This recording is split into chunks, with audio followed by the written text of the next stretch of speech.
Hi everyone, Christian here from KiteBud. In this free sample from the Safety Systems video, we will go over some important information that is rarely covered during lessons. Hopefully you will learn something new and become a safer, more independent kitesurfer. When you activate the chicken loop quick release, the bar will slide away from you, ideally all the way to the stopper ball. This ball is designed to stop the bar from sliding all the way to the kite. In order for any kite to flag out completely, the distance from the leash to the stopper ball must be at least equal or superior to the kite's wingspan, which is the distance from one wingtip of the kite to the other. Having enough distance for your bar to slide is essential for all other lines to go slack, while only the safety line has tension. As a complete beginner, you can use your safety system at your advantage to perform an emergency self-landing. Make sure you have plenty of room with no obstacles and no one around. Then simply let go of the bar and activate the chicken loop quick release. Make sure the kite has flagged out, which means it doesn't pull you anymore.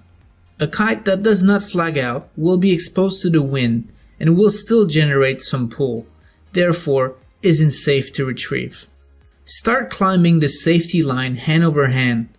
Follow that safety line over the bar and avoid touching the bar. You can avoid the majority of tangles simply by keeping clear of the lines. Be sure to follow only one safety line.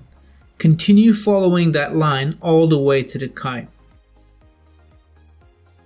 Grab your kite's leading edge and secure the kite. In modern kitesurfing, you will find three different types of flagging systems. The single front line, where the safety line is attached to only one of your front lines, which can be either the left or the right front line. The fifth line, which is an additional line attached to the center of your leading edge, dedicated for safety. And the dual front line safety system, where the safety line is attached to both of your front lines at the same time. Let's look at how you can easily analyze which type of safety system you have. After you finished setting up your kite, simply follow the safety line, which is usually colored in red, up to where your front lines split. Then simply pull on the safety line. Here we can see it's only attached to a single front line. Here we can see it's attached to a fifth line. Here we can see both front lines are attached to the safety line. Single front line and fifth line safety systems are the safest, as they provide instant kite flagging in any scenario.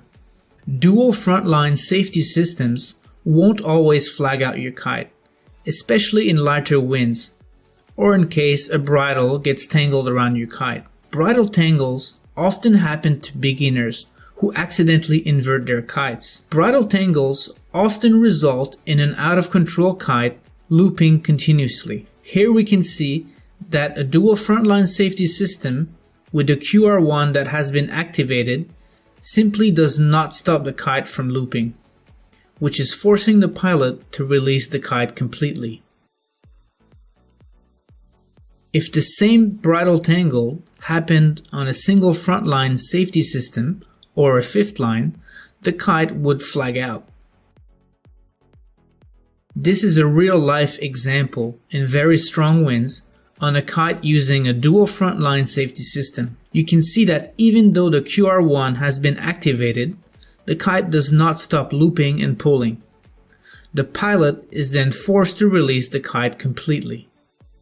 For those reasons, dual frontline safety systems have almost disappeared from the current market, as single frontline and fifth line safety systems are a much safer option. Kitesurfing safety leashes come in various lengths. The traditional long leashes, which were originally designed to accommodate advanced riders who perform unhooked maneuvers. In recent years, short leashes have become more common, as they are more suitable and safer for anyone who doesn't perform unhook maneuvers. The problem with long leashes is that most kiters will attach them with a quick release at the back of the harness. If you ever got dragged by your kite after activating the chicken loop quick release, you will have a very difficult time reaching the quick release if it's attached at the back of your harness. Here is a real life example of a kite surfer getting dragged backwards by his leash, having difficulty reaching the quick release. Short leashes are great as they force you to attach them at the front of the harness, where the quick release is easily accessible no matter the situation.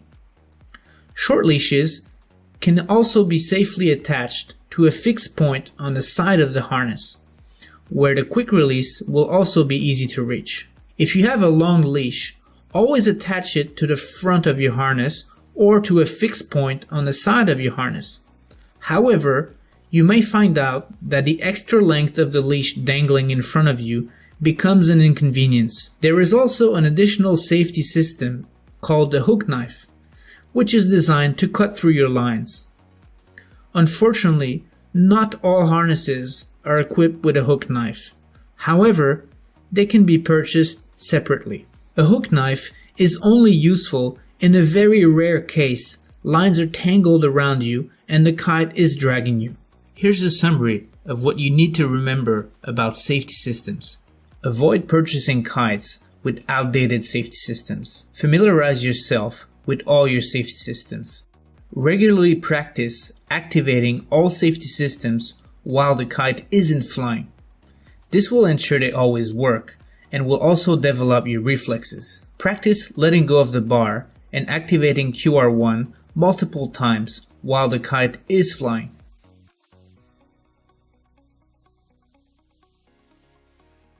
QR2 and hook knives are rarely used, especially if you are quick to use the previous safety systems. Avoid connecting your safety leash to the back of your harness.